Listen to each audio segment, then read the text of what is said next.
Barry loser. I am so over being a loser. Noses drawn by Jim Smith. Get your own ruler. My mom's embarrassing enough just being my mom, but now she's won the stupid Fico's supermarkets competition, it's even worse. Like the other day, when I was skateboarding home with my best friend Bunky and we went past a Fico's and there was a poster of my mom, winking and holding up a packet of sausages.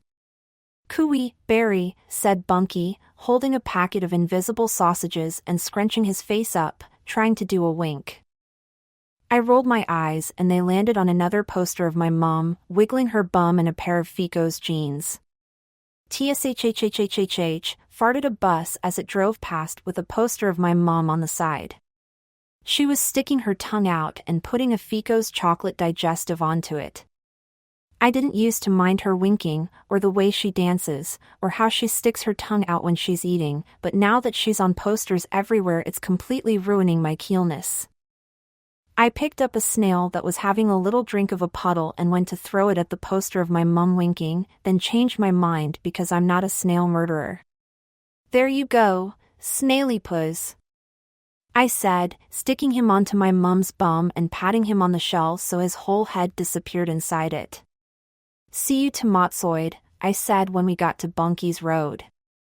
I was just about to do my goodbye face that makes Bunky wee himself with laughter when I spotted Nancy Verkenwerken standing outside Bunky's house. Nancy Verkenwerken is Bunky's loserish new next-door neighbor. Like a paperclip but for hair. Loseroid and a half. She's got glasses like Mrs. Trumpet Face down my street, plus she collects stamps, which everyone knows is the unkeelest thing you can do apart from winking. Get your own tomotsoid, shouted Bunky, and I snort-led with laughter because ever since I borrowed his ruler in maths and he said, get your own ruler, we've been saying get your own, and then the thing we're talking about after it.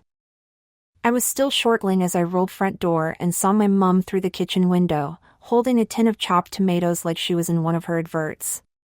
About to be boiled to death. Cooey, Barry, she mouthed, doing a wink, and I stopped laughing and wished I wasn't the boy whose mum was the voice of Fico's. Cupboard eyes. Do your helmet straps up, shouted my mum as I rolled off to meet Bunky at the top of my road. This was the next morning, by the way, not that you could tell, because I was wearing all the same clothes, including my trousers that haven't been cleaned since my mum got her Fico's job and my dad took over the washing. Do your own helmet straps up, I shouted, all excited because it was less than a week until the school trip to the ski dome, which is the keelest place in the whole wide world, amen. The ski dome has its own hotel and indoor ski slopes with real-life snow, zero, which was why Bunky was cycling towards me in a pair of ski goggles. Bogies have glasses too. Nancy Verkenwerken was walking next to him with her Mrs. Trumpet Face glasses on and a massive red stamp album under her arm. Ah, Mrs. Trumpet Face, what do you have in your cupboard eyes today? I said to Nancy, and Bunky did a snortle. Cupboard eyes is what me and Bunky have started calling Mrs. Trumpet Face's glasses, because the frames look like cupboard doors. You, unfortunately, said Nancy, pointing her cupboard eyes right bill at me so I could see my reflection. Inside Nancy's cupboard eyes. Usually when I call Mrs. Trumpet Face cupboard eyes she just stands there looking confused, so I didn't know what to do this time. I stood there looking confused until I felt something on my knee. Ow! I said, even though it didn't hurt. I looked down and saw a fly sitting on my trousers, eating a tomato ketchup stain. Arf, a fly! I screamed, waggling my leg around like a sausage. It's more of a sit at the moment, said Nancy, wafting her stamp album at it, and the sit turned into a fly and flew off. Thank, I said, because it was only worth one thank, but Nancy was too busy looking at the old falling-apart house at the end of my road to take any notice. I glanced up at its windows and imagined a ghost staring down. Come on, Bunky, let's get the keelness out of here, I said, pretending I wasn't scared, and we zoomed off, me with my helmet straps undone. Cherry flavor puddle. One of the bad things about skateboarding to school is that you get there really fast, which isn't good when you're famous for having a famous mom. Here he comes, ladies and gentlemen, shouted Darren Darrenofsky as me and Bunky glided through the school gates, and he ran up and poured cherry Frunkel on the floor in front of me. A red carpet for our unspecial guest, he said, doing a wink and wiggling his bum like my mum in her adverts. I flipped my board up and tiptoed Ona through the Frunkel, wondering if Snaily Puss would like a cherry flavor puddle. What do you think of the new craze sweeping the school? Said Anton Mildew, holding a banana microphone up to my face. Anton has been holding bananas up to people's faces and asking annoying questions ever since he started his newspaper, The Daily Pooh. What craze? Said Bunky, sticking his nose in and waggling it about. The Mrs. Loser wiggle, said Anton, and he danced around with his bum wiggling, sticking his tongue out and winking all at the same time. Yeah, give us a wink, loser, said Gasper Pink, who was standing behind Anton with his camera. I watched them with my mouth shut and my eyes open and my bum completely still. Nice helmet, Barold, said Gordon smugly, walking past and bonking me on the head so hard my legs did a wobble and one of my helmet straps flicked me in the eye and made me blink. Perfectamondo, smiled Gasper, and his camera flashed in my face. Daily Pooh Snowball. Anton and Gasper were fiddling around on the computer in the corner of the classroom when I walked in with Bunky, playing at Keel times a million. R. Good morning, me hearties, shouted Miss Spivak, who's been our teacher since Mr. Hodgepodge went on a 6-month cruise around the North Pole with my granny. There was a parrot on her shoulder and she was carrying a sword and had an eye patch on and one of her legs was a wooden stump. What's good about it? Said the parrot, which was the only bit of Miss Spivak's outfit that wasn't weird, because he's our class parrot that we adopted from Mobden Zoo when it closed down last year. Well, for starters it's show and tell, said Miss Spivak, putting the sword down and pulling her leg out of the wooden stump. I'll go first. Can anyone tell me what this is? Yes, that's right, it's an eye patch. Who knows why pirates used to wear them, she said, all in one go. Me, shouted Darren. Yes, Darren, said Miss Spivak. I dunno, said Darren, and we all did a little snortle. Was it for when they got a sword poked in their eyeball? Said Tracy Pilchard, jangling with jeweler like she was a pirate herself. That's right, Tracy. Mind-boggling, isn't it? Said Miss Spivak, poking the plastic sword into her eye patch. It was one of those swords where the blade pushes into the handle, and everyone gasped. Mind-boggling, screeched the parrot, whose name is Honk, and I thanked Keelness the zoo closed down, otherwise we'd just have a hamster. I'd forgotten it was show and tell, so I was rummaging around in my rucksack for something Keel to talk about when I saw Anton's and Gasper's stupid feet walking to the front of the classroom. Hot off the press, said Anton, holding up a sheet of paper with the Daily Pooh typed out at the top. Underneath was a photo of me. My bum was wiggling from where my legs had gone wobbly, and I was winking from the helmet strap that had hit me in the eye. Just like his mumsy, said Gordon Joe from the back of the classroom, and everyone laughed, and I rolled my eyes to myself because I know for a fact he calls his mum Mama. I was still rummaging around in my rucksack, which meant my nose was near my knee, and a waft of tomato ketchup went up my nostrils and gave me an amaze-Keel idea for how to stop them laughing. There's a bit in every future Ratboy episode where he treads in a dog poo and waggles his foot in the air. Future Ratboy, keyless TV character ever. Not Bird, his annoying sidekick. By the power of Smelly Shoe. He shouts, and his enemies run off screaming. Get your own mumsy. I shouted, hopping up to the front of the classroom with my leg bobbing around in front of me. By the power of Smelly Knee. I said, waving it in front of Anton's and Gasper's noses. Get a photo, Gasper, he's gone bonbol completely stark raving bonkers, said Anton, holding his Daily Pooh up. To protect himself from my knee. I grabbed the newspaper and scrunched it into a snowball and aimed it at Gordon Smugly's nose. The only problem is, I'm rubbish at throwing. Mind-boggling, screeched Honk as the snowball whizzed past his beak and hit Miss Spivak in the eye, which luckily for me was still underneath her pirate eye patch. I glanced over at Bunky and high-fived him with my eyes, which is what we do when something like this happens. "That's it, loser, outside now," screeched Miss Spivak, although it could have been Honk, because I wasn't really looking. Barry tiptoes. On my way to the door, I walked past Nancy Verkenwerken, who was going up to the front to show off her massive red stamp album. Looked at my reflection in her cupboard eyes, and she smiled one of those smiles where you're not sure if the person is being nice or thinking what a loser you are. Nice. Thinking you're a loser. Nancy's smile. "Looking forward to the ski dome, loser," said Mr. Coops, jogging past me as I stepped into the hallway, smelly. "Knee first." His trainers squeaked on the floor like he was treading on parrots. "Yee-aw," I said, splitting my yeah into 2 bits because of how excited I was. "If you're anything like your mum, you'll be a natural," he shouted over his shoulder, and he tucked his arms in as if he was skiing and wiggled his bum like my mum. Mr. Coops's new mustache. I got on my tiptoes and peered through the little window at the top of the classroom door. Nancy was pointing to a stamp with a picture of a butterfly on it. "Boring," I whispered, and the glass misted up from my breath. Last year's ski dome photos were stapled up on the wall behind me, so I walked over to look at them, still tiptoeing because there was nothing else to do, plus I wish I was a bit taller, like Bunky.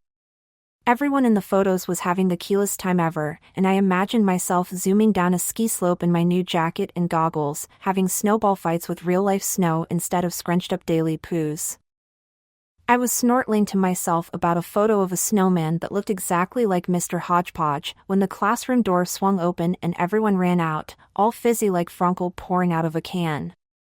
"I'm gonna collect sweets," said Stuart Schmendricks, wobbling past opening a packet of cola flavor not birds. "I'm gonna collect jewelry," said Tracy Pilchard, jangling from all her jewelry. "Thumb sweet. Flower ring. Frankel ring pull." "I'm gonna collect Frankel ring pulls," said Darren Darrenofsky, who drinks about 5 million cans of Frankel a day, so that wouldn't be very hard for him. 1. Flip hand upside down. 2. Twizzle. 3. Then reverse. I was just about to do a reverse twizzle upside down salute from how loserishly excited everyone was about their stupid collections when Miss Spivak came out with Nancy Verkenwerken. Well, that went down well, didn't it? Mind-boggling how many stamps you've collected. "I think you might have started a new craze," she said all in one go, patting Nancy on the head. "Yeah, a craze for being a loser," I said, doing a mini salute in my pocket for how funny I was. I looked at Nancy's eyes through the glass in her glasses and waited for her to say something clever or do one of her sort of smiles. "My eyes, my glasses, eyeball." "Mind-boggling," she whispered to herself, and she walked off towards the playground. "Can I go now, please?" I said, looking at Miss Spivak. "I don't think so, loser," said Miss Spivak, then Honk the parrot said it too. Brian's Burgers napkin. It was rubbish having to stay in the classroom with Miss Spivak for the bis whole of break, looking through the window at everyone in the playground coming up with their stupid collections. "Blah da wee wee poo poo blah," said Miss Spivak. I'd stopped listening 108 to her telling me off and started watching Bunky instead, who was PR standing behind the glass doing his face that makes me wee my pants with laughter. "Boring," he mouthed, and the glass in front of him steamed up and his fingertip drew a picture of Miss Spivak with a speech bubble saying, "Get your own ruler." The bell went and Bunky ran in all excited. "I'm gonna collect tea towels," he said, and I felt sorry for him for deciding to collect such a rubbish thing. His drawing of Miss Spivak saying "Get your own ruler" was still on the window behind him, and it gave me one of my unbelievable ideas. Face Snoggleses, already seat. Got one. "I'm gonna collect rulers," I said. Because if everyone was going to have a collection, there was no way I wasn't too. Too late, loser, said Sharonella, bonking me on the nose with her ruler, and I did a quadruple reverse twizzle salute using all my hands and feet, because who wants to collect rulers anyway? Not long enough to measure whole nose. I know, I'll collect future rat boy stuff, I said, doing a little blow-off with excitement. I've got millions of future rat boy things, plus I'm his #1 fan. Not, screeched a familiar voice from behind me, and I turned round to see Gordon smugly holding up his plastic talking knot bird. Think again, loseroid, said Gordon, then I realized it was his plastic talking future rat boy that he was holding up in his other hand. I spent the whole rest of the day like that, coming up with something cool to collect, then finding out someone already collected it, so by the end of school I was desperadoid. I was skateboarding home and had just done a jump over a dog putty and was wondering if I could get Niob away with collecting dog poos when I spotted something out of the corner of my eye. 2 paving stones across from the poo was a napkin, lying there like a snail had put it down to have a picnic. I bent over, holding my breath so I didn't smell my tomato ketchup knee, and picked it up, careful not to scrunch it into a snowball. The napkin said Brian's Burgers on it, and there was a picture of Brian doing a massive smile from 8 million years ago before he went completely bald. I thought of all the other places that have their own napkins with cool stuff on them, and how I've always liked napkins because you can tuck them into your collar like a mini future rat boy cape, and I did my smile I do to myself when I've just worked out what I'm going to collect star. Asterisk can't be bothered to draw smile. Detective Inspector my mom. I tucked the napkin into my collar and zoomed home, doing turbo fear blow-offs as I went past the old falling-apart house. My dad was tying his tie up in the mirror when I got in, which was weird because he's usually taking his tie off at that time of day. How cool is this napkin? I said, and he scrunched his face up like I was a complete loser, which I am, thanks to him. Suddenly I sensed something mum-like to my right, and I turned round and saw my mum coming down the stairs in her new pink dress and high heels. I'd been so busy trying to work out what to collect, I'd completely forgotten we were going to Topolino's restaurant for my mom and dad's 3 millionth wedding anniversary. How cool is my Brian's Burgers napkin? I said, holding it up, and she peered down at me, looking all disappointed with her son, who is me. Have you been skateboarding with these undone? She said, feeling my helmet straps to see if they were warm, like the detective in her favorite TV show. No, oh, I said, splitting my no into 2 bits, because I was lying. I whipped my helmet off and threw it onto the coat rack, also like the detective in my mum's favorite TV show. Starring Mike Lamppost. I got a call from Miss Spivak today, said my mum, her voice like a parrot being strangled, and I scrunched my face up, not like the detective in her favorite TV show at all. Ear folding over. Nose curling up. Topolino's restaurant. Mr. and Mrs. Lutza, said Flavio as we walked into Topolino's, and the whole restaurant went quiet, everybody glancing over at my mum and doing the ficos wink to each other. I see the big TV actress now, he whispered, and she did her nervous laugh and went the same color as her dress. Bayri. Still playing it cool? Said Flavio, pinching my cheek. Ow. I shouted, and I was just about to do another ow and split it into 2 bits because of how much it hurt when I spotted a Topolino's napkin on the table next to me and did a blow-off out of excitement. What are we going to drink? Said my dad, sitting down and looking at the menu with his worried face because he hates spending too much money, and I came up with an Amaskills idea to make my mum completely forget about how naughty I'd been at school. Same fly that landed on my knee. Waiter! Champagne for everyone and a can of Frankel for me, I shouted, clicking my fingers in the air like future rat boy when he's in a restaurant. Barry, whisper shouted my mum, and she smiled at everybody in the restaurant but did her scary eyes at me. Just a bottle of the house wine, she said to Flavio, and I saw her hand scrunch a napkin into a half snowball. Pizza with meatballs on top. I always order the same thing when we go to Topolino's, which is why I was eating a pizza with meatballs on top when I saw a bus going past outside. The advert on it was my mom's Fico's one where she's sticking her tongue out and putting a chocolate digestive on it. I rolled my eyes to myself, remembering the photo of me on the front of Anton's Daily Poo, and brought a slice of pizza up to my mouth. All of a sudden one of the meatballs started rolling off the slice, like a giant snowball falling down a mountain. The meatballs are my favorite bit of Topolino's pizza with meatballs on top, so I stuck my tongue out to catch it. Just like his mama, said Flavio, wobbling past carrying a dish with flames coming out of it, and I heard the man on the table next to us do a snortle. I looked down at my magic-smelling knee and got ready to turn him into a snail. Barry, whisper shouted my mom again, glaring at me like she knew what I was thinking. I swallowed my meatball and did a burp, but not on perp, which is short for purpose by the way.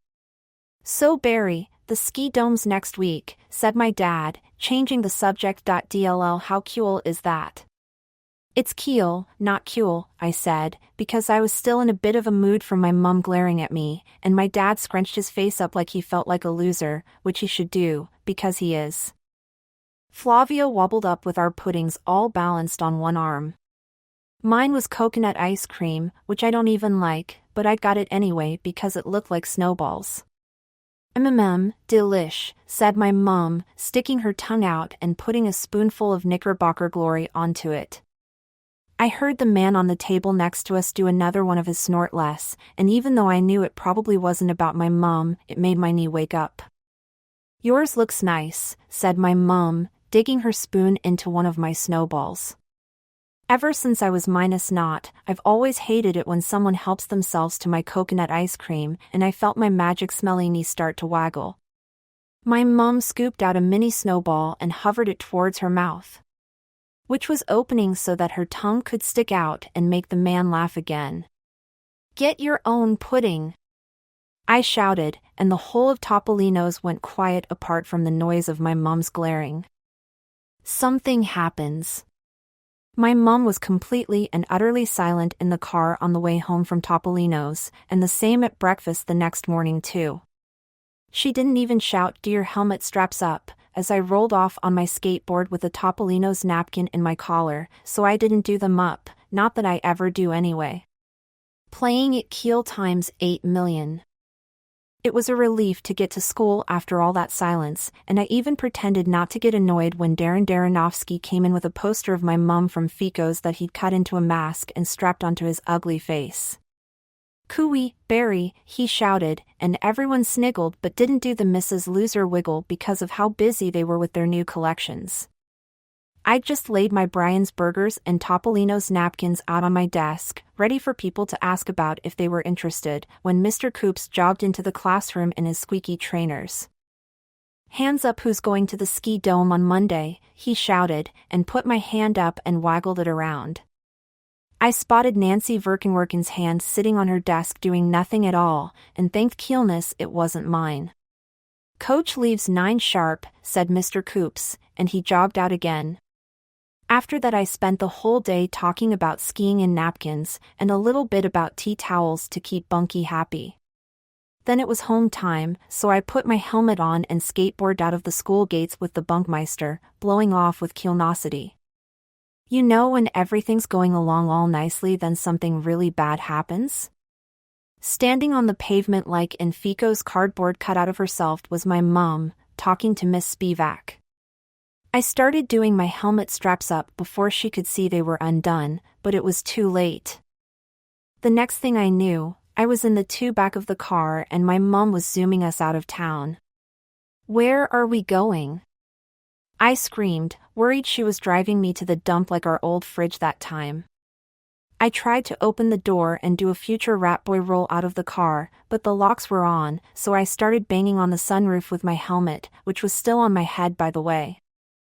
"We are going shopping," she said, smiling to herself, and I looked out of the window and saw a sign to Mobden Mall. Unkeelness to the max. Whenever I'm really naughty, my mum takes me to Mobden Mall.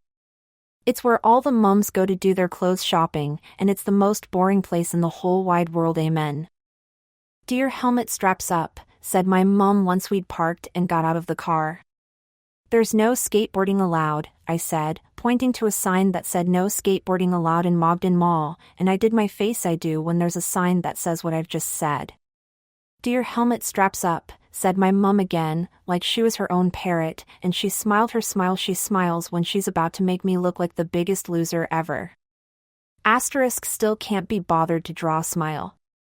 It's bad enough walking around Mogden Mall with a mum who's famous for sticking her tongue out and wiggling her bum in the Fico's adverts, but walking around it with a done-up helmet on and no skateboard is uncoolness to the Maxingtons.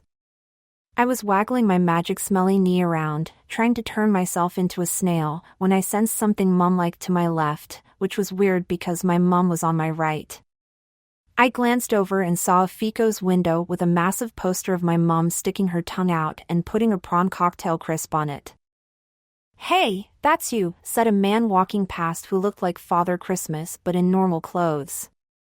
"Hey everyone, it's the Fico's lady," he shouted, pointing at my mum and then the poster, and I thought how this was my worst day ever, because now Father Christmas was ruining my life too. I stood there as a crowd started gathering round my mum and I pretended I was a cardboard cutout berry, because I don't think cardboard can get embarrassed.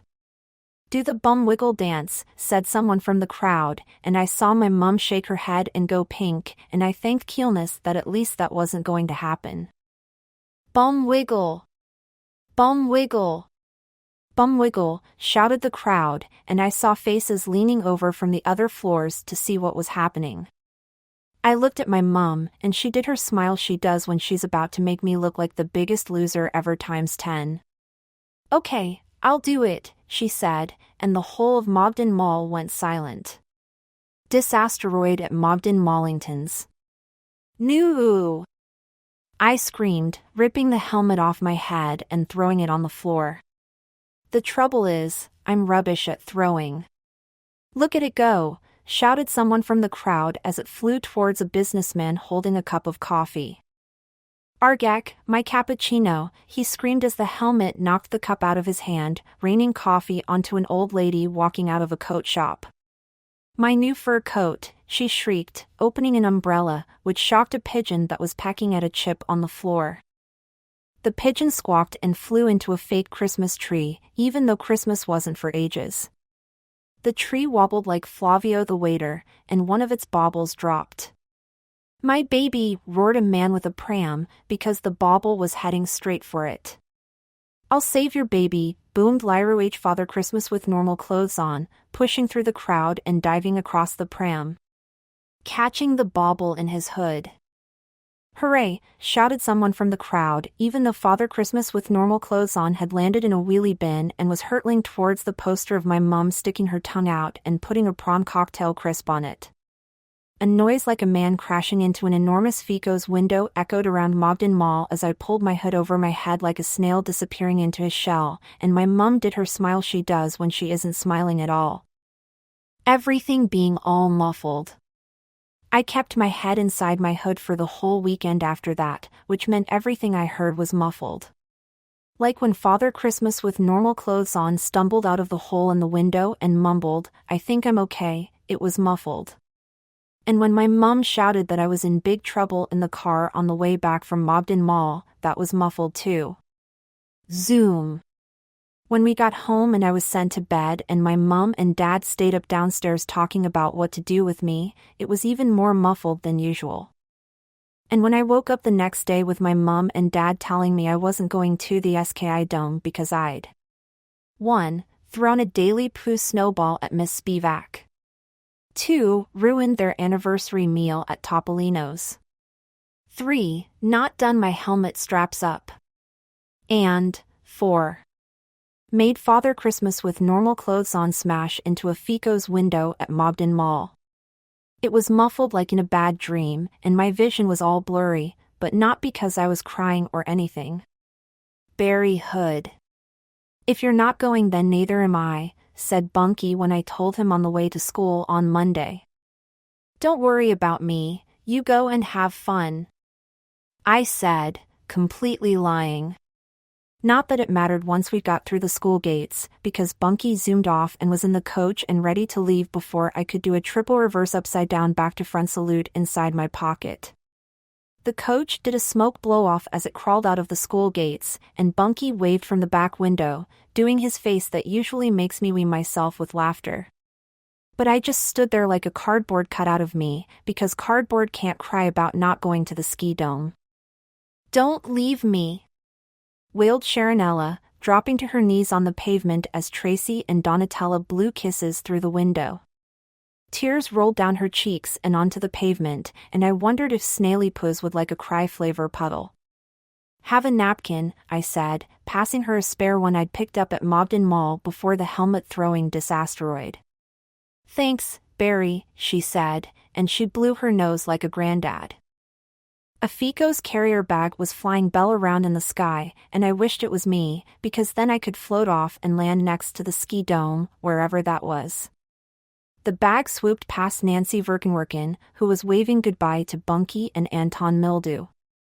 "Look after my daily poo," mouthed Anton, and Nancy pointed to a badge on her jumper that said Chief of POO in big capitals. Underneath in little letters it said Temporary Editor, The Daily Poo. I looked at her with her massive red stamp album and had one of my genius ideas.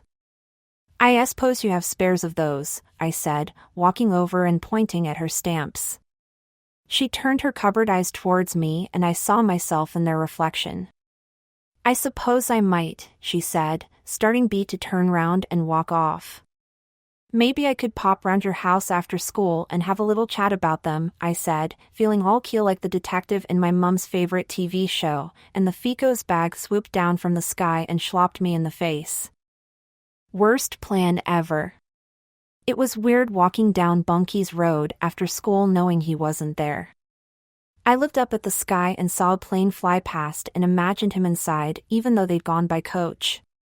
I knocked on Nancy's door, then realized she wouldn't be in, because I'd skateboarded from school and she was walking. "Hello?" said a voice from inside. "It's Barry Loser," I said, and I heard the voice do a sniggle, probably because of how loserish my stupid name is. "I'm meeting Nancy to talk about a top-secret plan," I said, and the door opened. "You'd better come in then, hadn't you?" said Nancy Verkenwerken, except twice the height and more mum-like. Nancy's house was exactly the same as Bunky's but flipped round the other way and filled with different stuff, including a baby. "This is Keith," said Mrs. Verkenwerken. "Nice to meet you, Keith Verkenwerken," I said, and I did a little sniggle myself, because of how loserish his name was. The front door slammed and Nancy walked into the room. "Oh, he's here," she said, kissing Mrs. Verkenwerken on the cheek and sticking her tongue out at Keith. She turned round and ran upstairs, so I followed her because I'd completely had enough of sitting on my own with Mrs. Verkenwerken and Keith. "What do you want, Barry?" said Nancy, flumping down on her bed. There was a map of the world above her desk with 8 million pins stuck in it. "That map I was just talking about, are they the places you want to visit?" I said, and she rolled her eyes inside their cupboards. "No, they're the countries where people don't ask stupid questions," she said, making herself smile, and I smiled too, because that's the sort of keloid thing I'd say to Bunky. "Okay, here's the plan," I said, sitting down at the desk.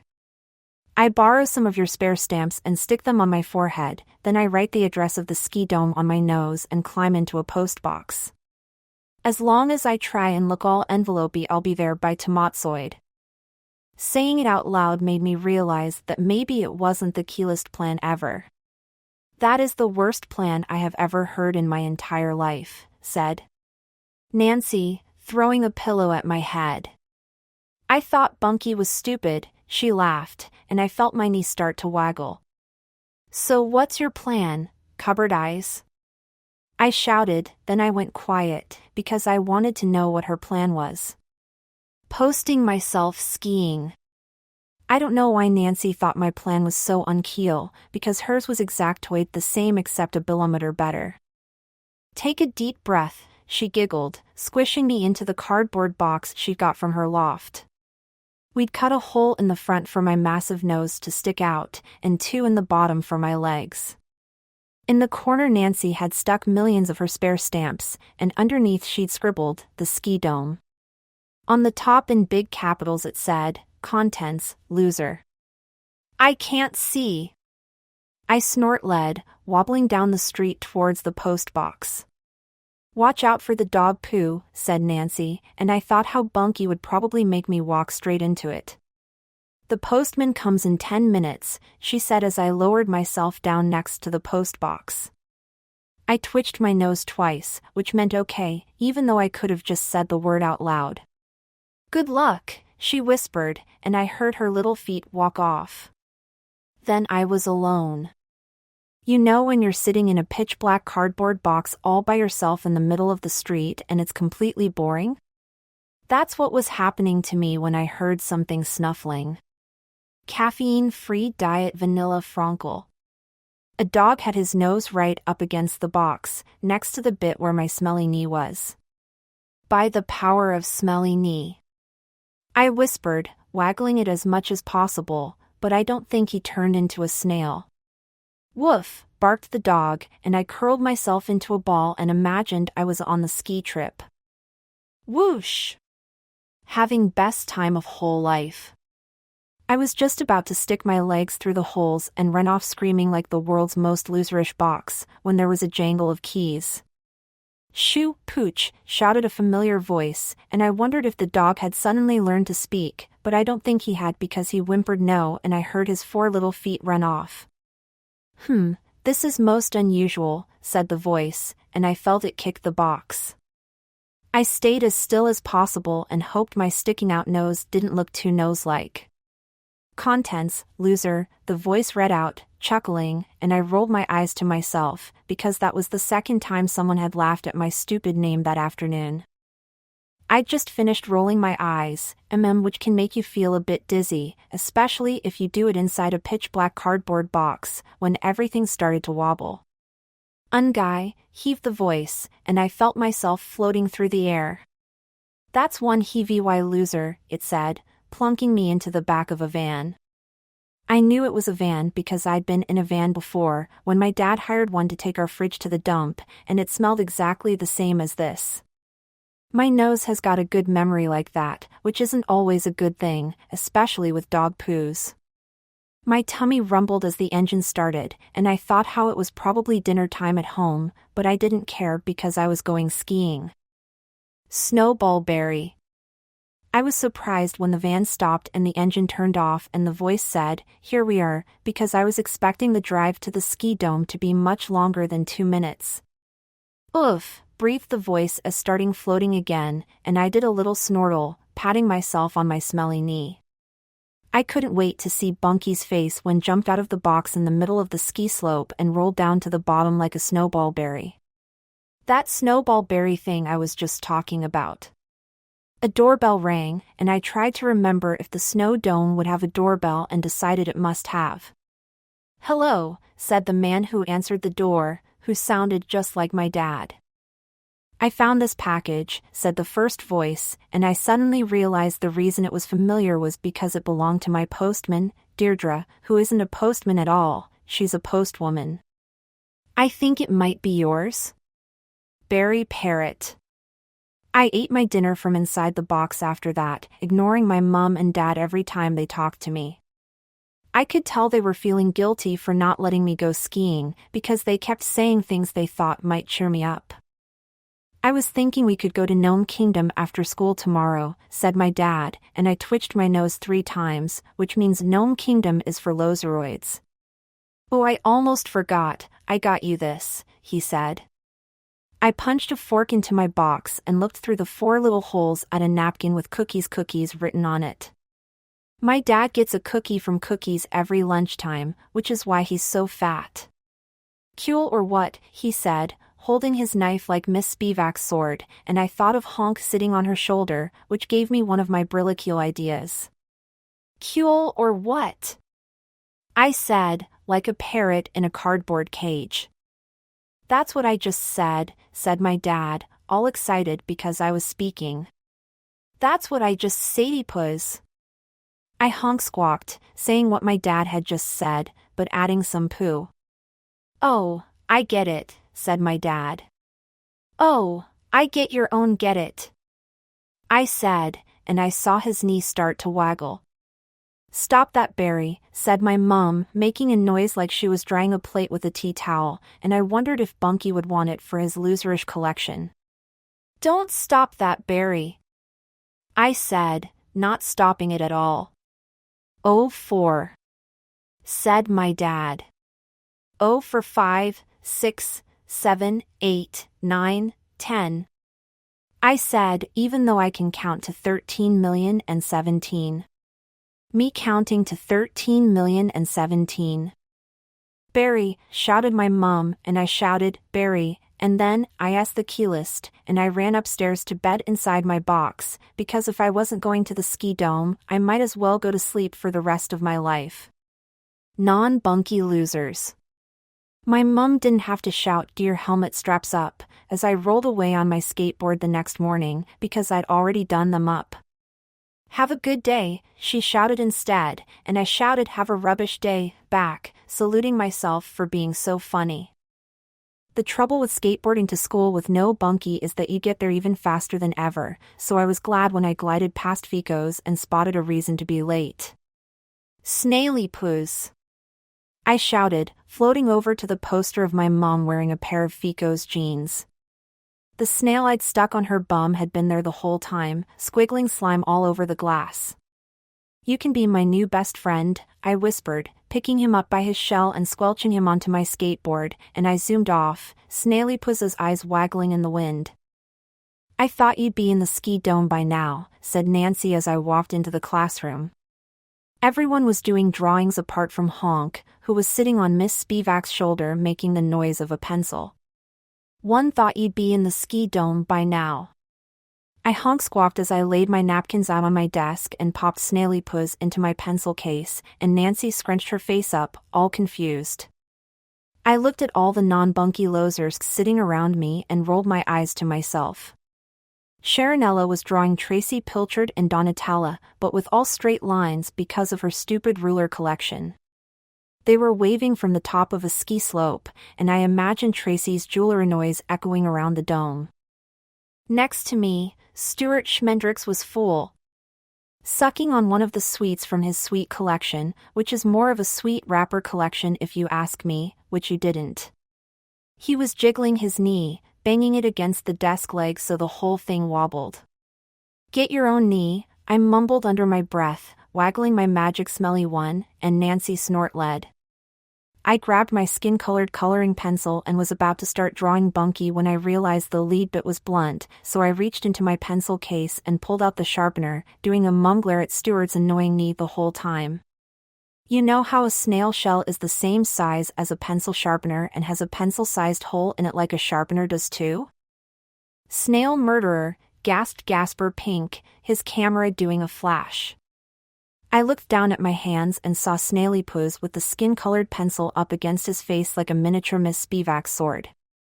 "Snaily Puss!" I screamed, dropping the pencil and stroking his shell, and he wagged his slimy tail.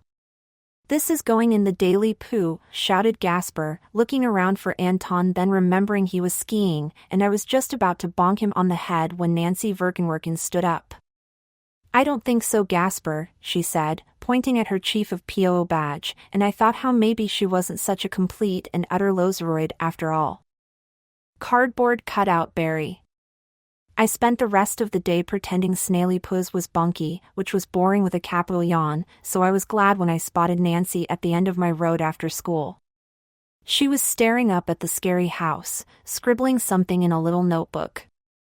I skateboarded up and stood behind her, playing it keel to the max. "It must be hard being a loser," she said, not even looking at me. "Me a loser? You're the one who wears Mrs. Trumpet face glasses and collects stamps," I shouted, wishing I hadn't stopped to say hello, not that I'd even said hello yet. She giggled and carried on scribbling. "What are you laughing at?" I screamed, waving my arms around like Tracy in Sharonella's drawing. "You've got a snail on your head," she said, and patted my helmet and felt Snailipuz's shell with my hand. I turned two of my fingers into snail eyes and followed a slime trail all the way from Snailipuz's bum, over my helmet, along the strap, across my shoulder and down my jumper into my pocket, which was where I'd last put him. And I meant that it must be hard having Loser as a second name, she smiled. Oh, I said, feeling a bit stupid, which is something Nancy is good at making me do. Yeah, well. I mumbled, because it is hard being a loser, not that I won. My granddad used to say that his granddad got the name because he was always losing things, I said, and I sniggled, because my granddad was funny like that. Mind-boggling, said Nancy, scribbling it down in her book. That'd make a nice story for the Daily Pooh, she said, pushing her glasses onto her forehead, and I saw Snailipuz in their reflection, sitting on my head. The windows in the scary house were behind Nancy, staring down at me like enormous cupboard eyes. Are you doing a story on the scary house? I said, blowing off in secret. Sort of, she said, and I felt myself turn into a cardboard cutout, because cardboard can't get scared. Smeldovia. It was the next lunchtime and I was sitting with Nancy and Snailipuz under the big tree in the playground, eating a packet of crisps and picking my nose. I'd collected all my bogeys together into one massive fly-sized one and stuck 2 crisp crumbs into it for wings. Look, it's that fly that was eating the tomato ketchup off my knee. I said, buzzing it around in front of her nostrils. You really are a revolting little loser, aren't you? Said Nancy, wafting at it with her big red stamp album. The fly bogey flew out of my hand and landed on a leaf. Why are you so interested in the scary house? I said, the words coming out of my mouth without me even saying they could. I thought you'd never ask, she said, twisting round to face me. You remember my map, the one with all the pins? I nodded, even though I couldn't see what that had to do with anything, plus I was already getting a bit bored. They're all the places I've collected stamps from, she said, opening her album and pointing at a space on the last page. I've got every country except one. Under the space in her best capitals was the word Smeldovia. It's a tiny island in the middle of the ocean, she said. Smeldovia? That's the unkeelest name in the whole wide world, amen. I laughed, doing a snort laugh by accident. Then I stopped, because could see she was serious, plus I felt like a bit of a snortoid from my laugh. I heard my mum talking to Deirdre the postman about the scary house, and guess what? The old lady who lives there is Smeldovian, said Nancy, her cupboard eyes lighting up like fridges. A shiver went down my spine, or maybe it was Snailipuz going for one of his walks. Oh, excuse me while I wee myself. I said, pretending I wasn't scared. She gets a letter from her sister in Smeldovia once a week. All we have to do is sneak up to her bin in the middle of the night and get the stamp off the envelope, she said, and I suddenly wished I hadn't made friends with Nancy Verkenwerken to begin with. Thank you very much indeed times 10. Even worser plan ever. You know how it was lunchtime before?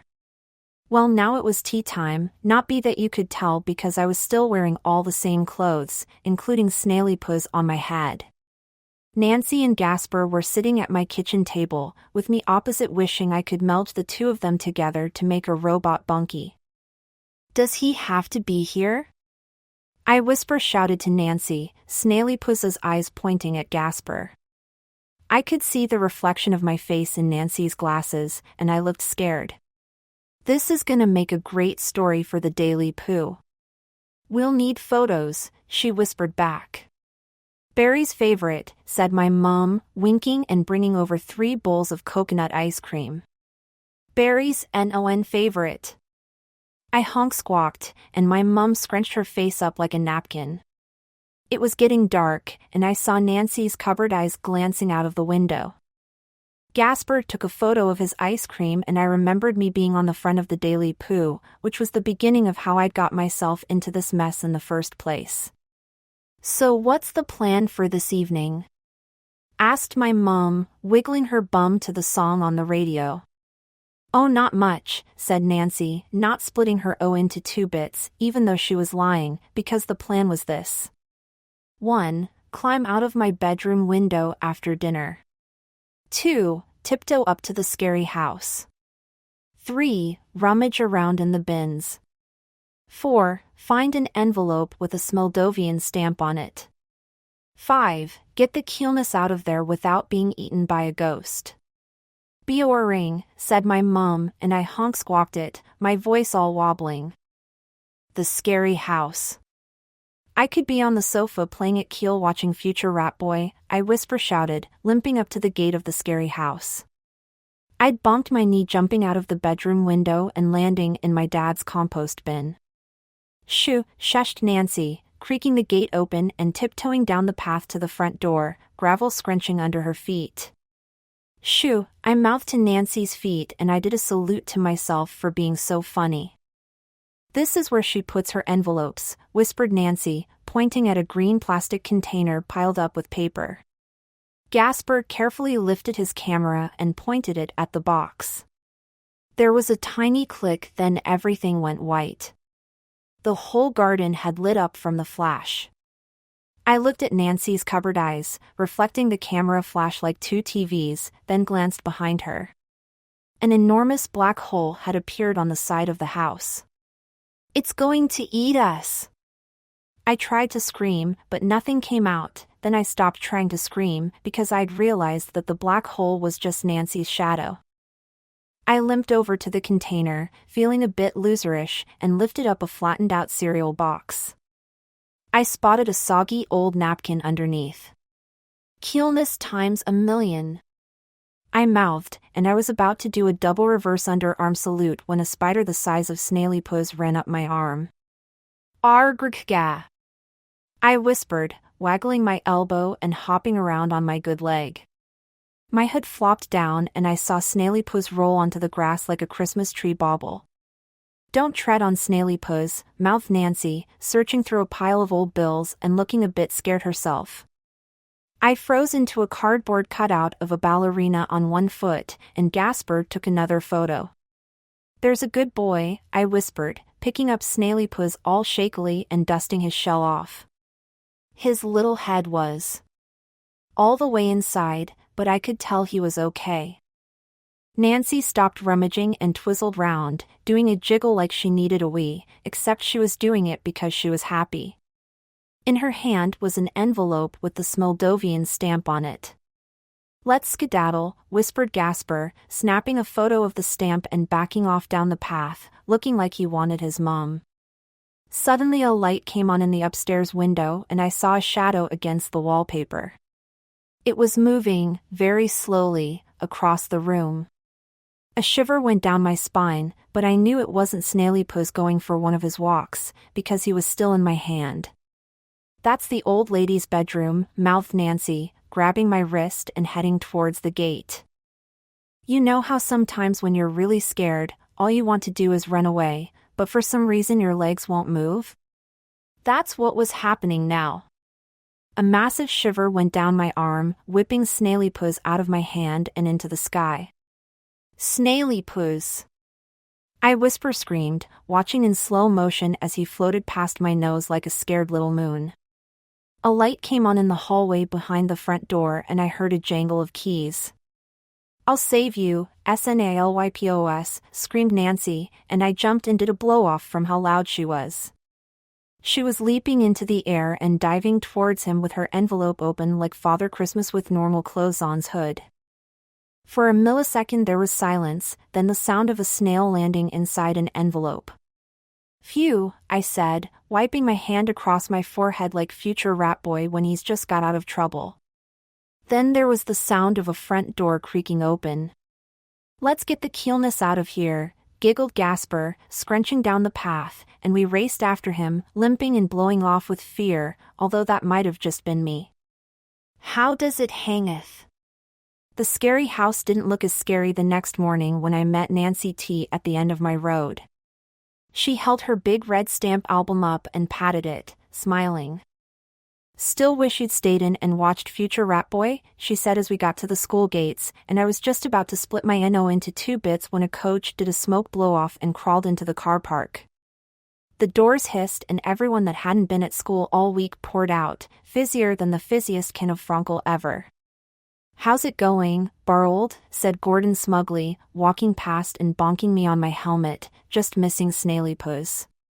"What a loser," whispered Nancy in my ear, but I was too busy watching Bunky, who was standing with Anton and Darren, doing a loserish poking thing with one of his fingers. "Get your own ruler," I said, walking over with my limp. I was making it look worse, so I had something to talk about. "Barry! How does it hangeth?" said Bunky, talking all weirdly. I put my hand up for him to high-five. "Keelness as usualoid," I said, and Anton sniggered. "We say skiel now," said Bunky, poking fingers with Darren. "It's like playing at Kiel, but Skeelereth." "Skeel," I said, putting my finger up for him to poke, but they'd turned around and started getting their bags out of the coach by then, so I folded my finger up and put it back in its pocket with all the other ones. "The Skeel gang." "I am so tired from the coacheth," said Anton at lunch, and Nancy rolled her eyes at me, because everything they'd said since coming back was either about skiing or had an F on the end. "Me too, said Darren, guzzling a can of Frankel. I don't think he had one all week, because this was about his 50th already. He ripped the ring pull off the can and clipped it onto the inside of his jacket, which is where he keeps his loserish collection. Bunky was scraping his mashed potatoes into a ski slope and dotting peas on it to look like skiers. "Yeah, I'm really tired too, I said, trying to join in, plus I wanted to tell them about the scary house from last night. "You don't even know what tired is until you've done a day's skiing," said Bunky, flicking a pea, and it landed in a splodge of brown sauce on the table. "Boring," mumbled Nancy under her breath, and I smiled at her, but only because I'm so nice. Darren balanced the pea onto his finger like a bogey and held it up for Anton to poke, but Bunky nodded to where I was sitting and Darren's finger twizzled round to face me. "Sounds like somebody called Nancy Verkenwerken is jealous they didn't go skiing," he smiled, waggling the pea in front of my nose. I looked at Bunky, who was doing his face that makes me wee my pants, then at Nancy, who was staring at me like my mum, all disappointed in her son, who isn't me. "Yeah, Nancy, play at Skeelington's," I said, poking Darren's pea bogey. The pea popped and green slime oozed out, snailing down my finger and landing on my trousers, not that mattered seeing as they stank already. Nancy picked up her stamp album and rolled her cupboard eyes to herself. "Mind-boggling," she whispered, walking away on her little feet. "Unskeelness to the max."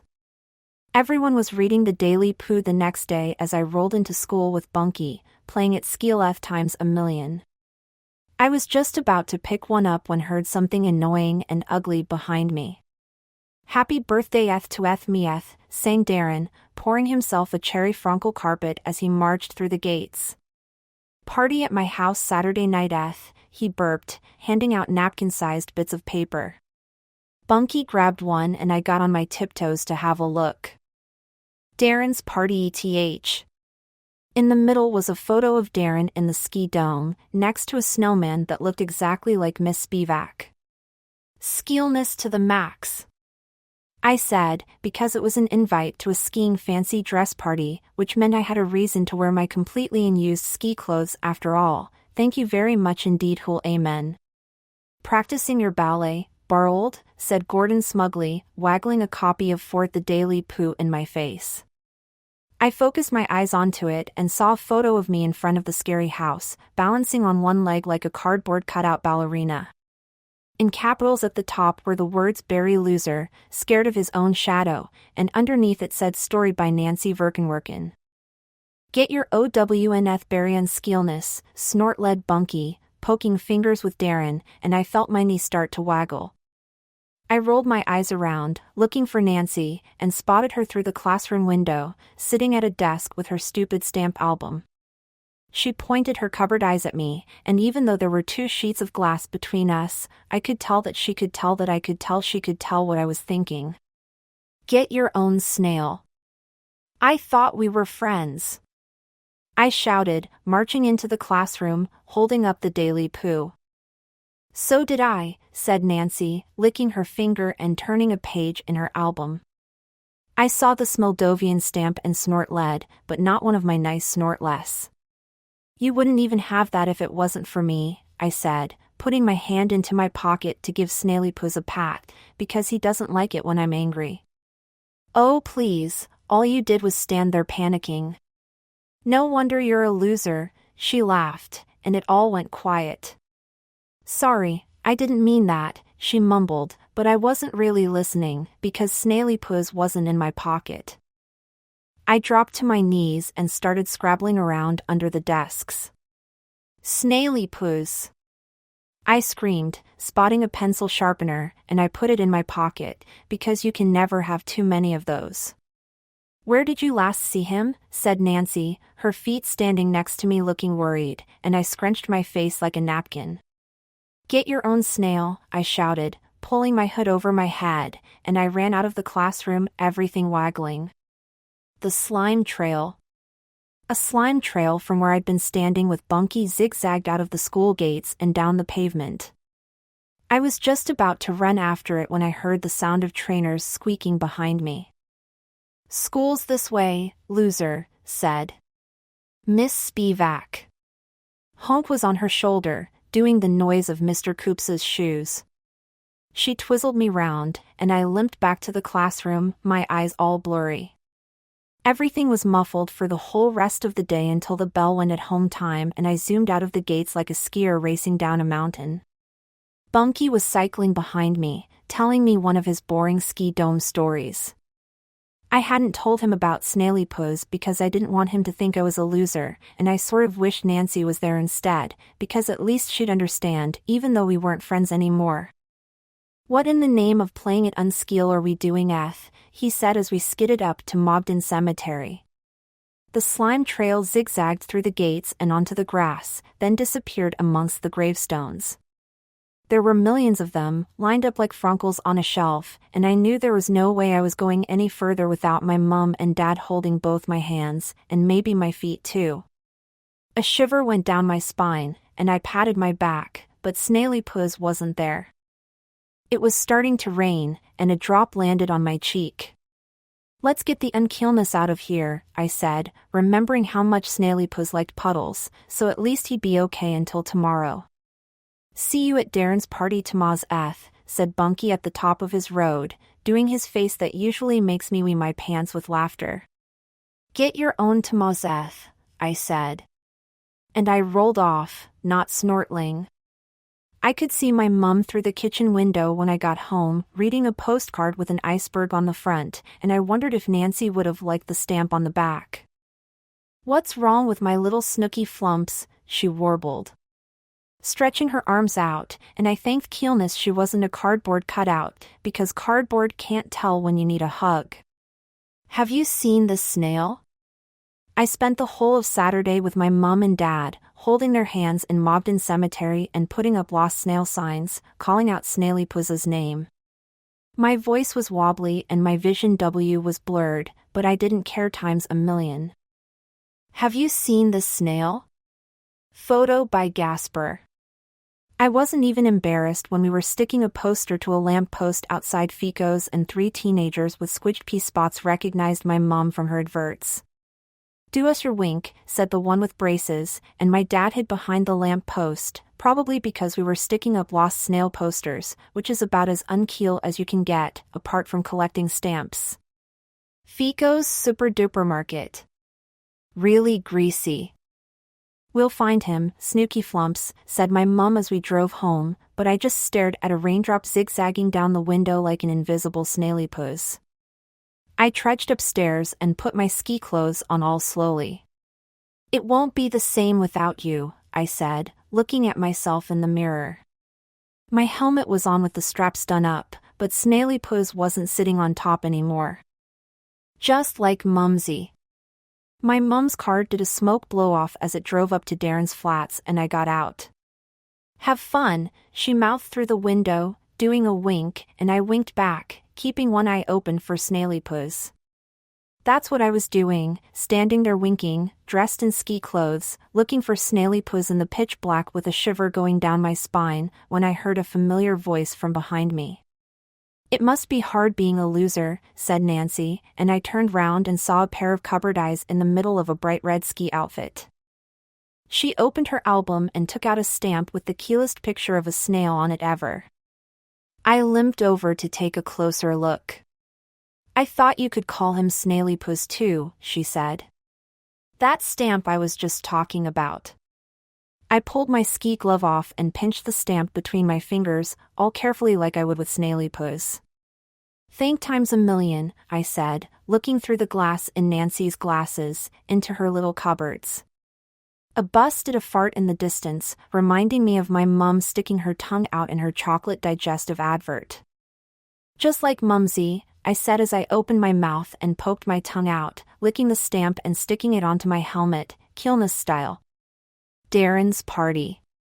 Welcome to the Darrenovsky residence, said Darren, except twice the height and more dad-like, opening the door with his elbows because he was carrying so many Frankels. Have a Frankel, he smiled, passing me and Nancy a can each. I'd never been round Darren's before, so I didn't know his flat was on the 7 trillionth floor. We trudged up the stairs behind Mr. Darrenovsky, panting because of all our ski clothes. Bazoid and the Nancemeister, shouted Bunky as we walked in. This is the skillest party ever eth. I limped over to the window and looked at the view. You could see the whole of Mobden from Darren's living room, including a Fico's supermarket, and I snort-led to myself because a poster of my mum was winking at me, holding up a packet of sausages. I was just about to split my snortle into two, because I was thinking how Snaily Puss was out there somewhere having a nice cup of puddle, when I sensed something Bunky and Nancy-ish behind me. Fancy a boogie, said Bunky, walking over with Nancy and putting his arms round our shoulders. I jumped, because I was still a bit nervy from when the spider had run up my arm about 4 days ago, and the Frankel flew out of my hand into the air. I stuck my other hand out, trying to catch it, but punched Nancy in the nose by accident instead. My stamp album, she screamed, dropping it as Frankel poured down like cherry rain. And that was when I remembered Father Christmas in normal clothes. I'll save it! I shouted, diving towards the album. I gave myself a salute in my head as I flew through the air and caught the album in my hood, landing helmet first in a bowl of prawn cocktail crisps. By the power of playing it keel, yelled, standing up and waving the album in the air. I looked around to see how impressed everyone was and spotted something land on my non-smelly ski outfit knee. Arg, a fly!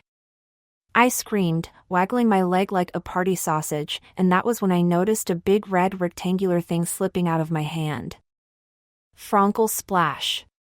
"No!" screamed Nancy, running towards me in slow motion.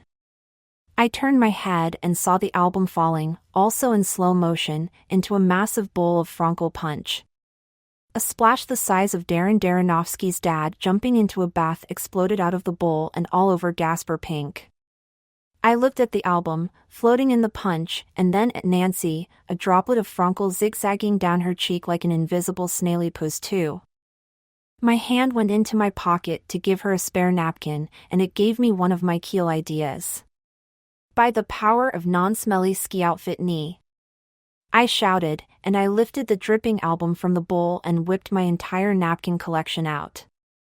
I grabbed a handful of napkins and started dabbing them onto Nancy's soggy stamps, feeling like the doctor in my mom's second favorite TV show.